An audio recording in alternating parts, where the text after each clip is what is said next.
પુરુષના જીવનની સૌથી મોટી શરમની વાત એ હોય છે કે એમના ઉપર કોઈ નામર્દનો ટેગ મારે.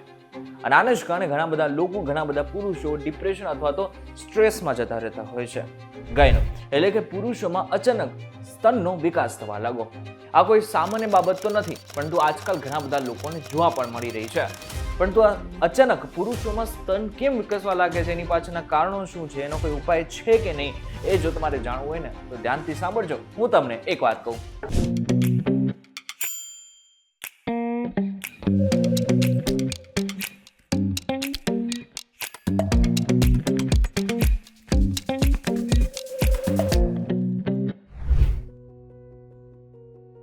એક વખત આપનું સ્વાગત છે અને હું છું આપનો દોસ્ત કરણ ચરોતરા. આપણે જેની વાત કરી રહ્યા છીએ એને સામાન્ય ભાષામાં ગાયનો કહેવામાં આવે છે, પરંતુ એનું પૂરું નામ છે ગાયનેકોમાસ્ટિયા. હવે ગાયનેકોમાસ્ટિયાનો મતલબ શું થાય છે એને સૌથી પહેલા સમજી લો. પુરુષોમાં ટેસ્ટોસ્ટેરોન અને એસ્ટ્રોજન આ બંને હાર્મોન્સ અવેલેબલ હોય છે, પરંતુ જો કોઈ પણ કારણોસર ટેસ્ટોસ્ટેરોનનું જે પ્રમાણ છે એ ઘટવા લાગે અને એસ્ટ્રોજનનું પ્રમાણ જ્યારે વધવા લાગે ત્યારે એક સિમ્પટમ્સ આનો એક એ પણ છે કે પુરુષોમાં સ્તનનો વિકાસ થવા લાગે છે. હવે એસ્ટ્રોજનનું પ્રમાણ વધવા અચાનક કેમ લાગે છે અથવા તો ટેસ્ટોસ્ટેરોન ઘટવા કેમ લાગે છે, આની પાછળના સૌથી પહેલા તો કારણ સમજી લો. હવે દરેક ઉંમર માટે આ અલગ અલગ હોય છે. સૌથી પહેલા વાત કરીએ નવજાત શિશુની.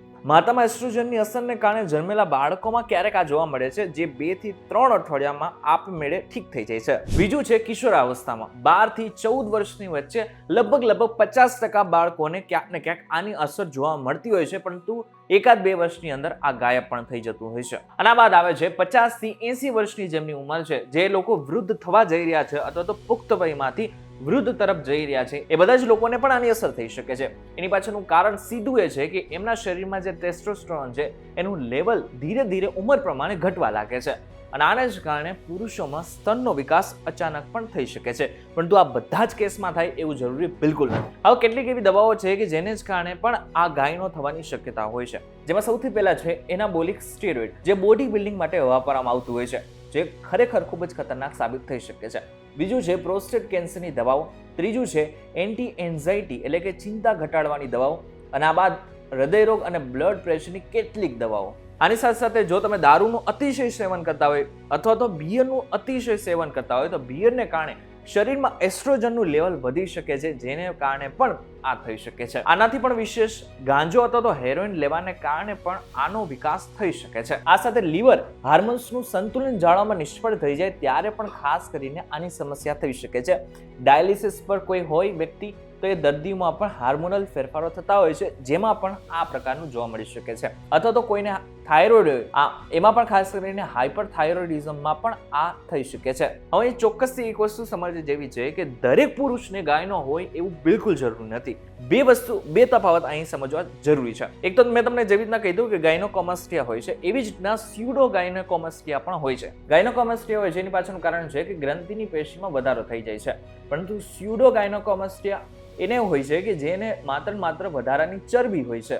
ગાયનેકોમાસ્ટિયા જે વ્યક્તિને હોય છે એને નિપલની પાછળ સખત ગાંઠ જેવું ફીલ થાય છે, જ્યારે સ્યુડો ગાયનેકોમાસ્ટિયા છે એને નરમ લાગે છે, આખા છાતીના ભાગે ચરબી હોય છે. અને ગાયનેકોમાસ્ટિયા જેને હોય છે એની પાછળનું કારણ હોય છે હાર્મોન્સનું અસંતુલન, જ્યારે સ્યુડો ગાયનેકોમાસ્ટિયાનું કારણ હોય છે વધુ પડતું વજન અથવા તો મેદસ્વીપણું. હવે કોઈ વ્યક્તિનું વજન વધારે છે અને એને જ કારણે એના છાતી ઉપર જે વધારાનું ફેટ હોય છે એને જ કારણે ગાયનો હોય છે, એ વાત બિલકુલ ખોટી છે. ઘણી બધી વખત આ વજન ઓછો થયા બાદ એ આપોઆપ ગાયબ પણ થઈ જતું હોય છે. અહીં સમજવા જેવી વાત એ છે કે ગાયનેકોમાસ્ટિયા એટલે કે ગાયનો છે એ કોઈ ખતરનાક વસ્તુ નથી, એ કેન્સર. કોઈ પણ પ્રકારનો વધારાનો દુખાવો થતો હોય અથવા તો તમને કોઈ લોહીની સમસ્યા હોય, લોહી પડતું હોય, તો આ પ્રકારની સમસ્યામાં ખાસ કરીને ડોક્ટરને બતાવવું ખૂબ જ જરૂરી હોય છે. હવેના નિદાનની પણ વાત કરી લે કે આનો ઈલાજ શું છે. સૌથી પહેલા તો તમારે એન્ડોક્રિનોલોજિસ્ટ એટલે કે હાર્મોનના નિષ્ણાતને મળવું જરૂરી છે, અથવા તો તમે જનરલ સર્જનને પણ મળી શકો છો.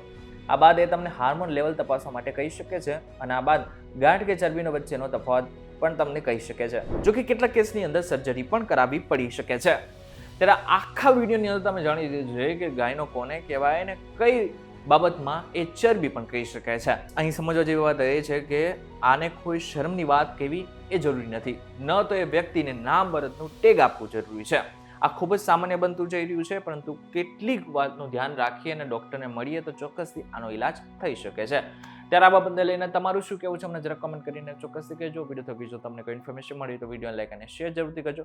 તથા આ જ ઇન્ફોર્મેટિવ વિડીયોઝ માટે વીટીવી ડિજિટલ સાથે જોડાયેલા રહેજો.